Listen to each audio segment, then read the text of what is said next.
大擒拿早手起势，擒拿是利用人体关节穴道和要害部位的弱点来制服敌人的一门技术。擒拿分大擒拿和小擒拿，大擒拿是攻击人体穴位，小擒拿是攻击人体运动关节。大擒拿对指力的要求很高，基本手型有龙爪、虎爪和鹰爪。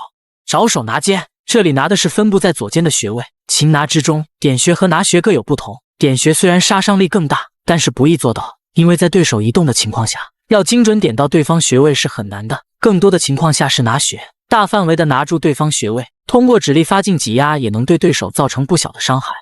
爪手拿紧，我们看王哲的手势颇有意思。王哲马上切爪手，看来是要直接攻击风鱼修，但是马上又收起爪手，转势拿臂把风鱼修抛出去。从王哲这个手势变换可以看出来，他本来想进攻，却又放弃了进攻。此时应该他是不想伤害风鱼修的。蹬墙借力，顺势爪手扑额。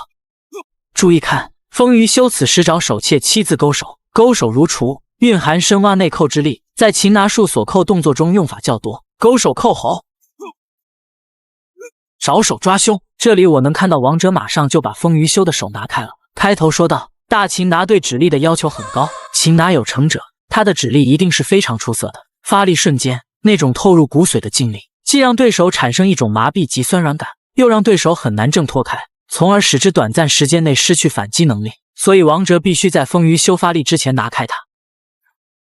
这再一次的抛摔说明王哲在体型和力量上是远远强于风鱼修的。下劈腿，爪手拿肩，连擒带扣。我们看风鱼修拿肩的时候，王哲的左手马上就搭过来了，扣住了风鱼修的手，随即右手顺时针翻臂，再扣在了风鱼修的胳膊上，牢牢锁住了风鱼修的右手，直接把他带了出去。扳腕压肘，这个招式一旦继续下压，风鱼修就会无法发力，基本宣布技术性死亡。所以我们看到风鱼修被压肘的同时，右脚已经奔着王哲的左脚而来，王哲踢脚躲避，失去重心，风鱼修顺势踢脚起身，化解了这一致命一招。下缠腿，侧蹬腿，下踩脚。擒拿虽是手上功夫，但是在擒拿与反擒拿的过程中，腿法的配合也尤为重要。擒肩拿腕，反拿，顶胯勾摔，下蹬脚，左手按脚，右手拿膝。王哲拿的正是风鱼修的膝盖处的血海穴、鹤顶穴、膝眼穴3个穴位，只要发力拿住一处，就能让风鱼修的左腿马上无法发力，失去部分战斗力。风鱼修没给机会，马上撑开了。抓腕拿肘，摆肩旋腕破解，挑臂拿肋，扣腕砸肘破解。此时风鱼修切鹰爪拿紧，这里给了风鱼修发劲的机会。王哲疼痛瞬间已经失去了抵挡下一招的机会。瓦楞锤击打关元穴、气海穴。擒拿中点穴常用的手型有7种：瓦楞锤、鸡心锤、凤眼锤、拇指锤、剑指、金针指、三阴指。我们看到风鱼修此时用点穴术，也是因为他左手依然牢牢抓在了王哲的颈部，使他难以移动挣脱，这才给精准点穴提供了机会。人体有108个要害穴，其中有36个死穴，关元穴和气海穴正是死穴之一。关元穴位于肚脐下3寸处，中医认为人有元气，元气分为元阳气和元阴气，而关元穴正处于这阴阳交界之处。此穴击中后，冲击腹壁下动静脉及肋间神经，使人精元涣散。气海穴位于肚脐下1.5寸处，击中后使人气萎力消。拇指锤击打神阙穴，神阙穴位于脐窝正中，此穴被点，令人神颓意悱。习武之人练到最后就是一个精气神。风鱼修击打这3处死穴，就是要破了王哲的精气神。3处死穴被点，王哲也在瞬间泄了一口气，竟然一时提不起劲了。这次打击也让王哲终于明白，眼前风鱼修并不是来切磋武功的，而是来打死他的。爪手对冲，爪手拿肩，爪手拿肋，爪手拿肩。这时候的王哲已经跟不上风鱼修的攻速了，只有被动防守且受伤害的份。剧烈的疼痛使王哲本能的使用蛮力挣脱，动作幅度太大，导致中门大开。拇指锤击打章门穴，此时风鱼修也暴露了上路的空档。王哲此刻有2个选择，第一种选择直接击打风鱼修颈部以上的要害部位，互相伤害，你痛我也痛。第二种选择，以双手下砸之力顶开风鱼修正在攻击的双手。王哲选择了第二种，应该是章门穴被点太痛苦了，身体本能的想要马上挣脱这种痛苦。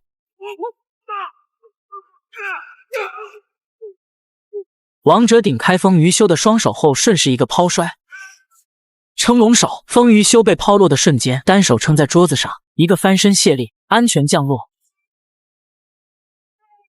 看看风鱼修这动作气势，画质都糊了。画质越糊，实力越强。王哲被吓得边退边守，龙爪拿肋，剪刀脚，拇指锤进攻，爪手格挡，捆手，爪手扣肋，爪手扣喉。此时风鱼修的右手已经拿住了王哲的左手，顶肘折腕拧臂。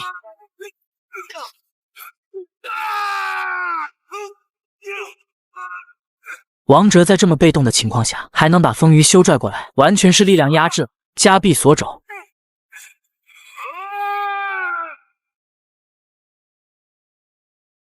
侧踹，这里风鱼修想要拧起脚腕，被王哲看穿，一个收腿把风鱼修拉了过来，鞭腿抱头。王哲这个姿势下的鞭腿威力肯定是大打折扣的，对风鱼修来说根本是无效打击。爪手拿肩，分筋错骨手，先分筋拧腕，后错骨折臂，双龙出好。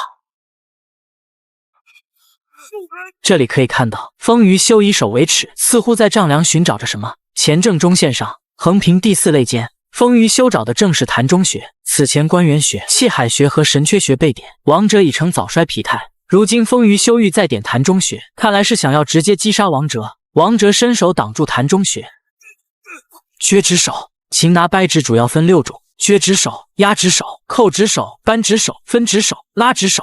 风鱼修一招撅指手，直接掰断了王哲手指。打斗至此，王哲已然败局。从技法上来看，王哲并不逊于风鱼修，从身形体量来看也强于风鱼修，但最终还是被打死。这个真的跟心态有关了。王哲心里想的是切磋，风鱼修想的是分生死。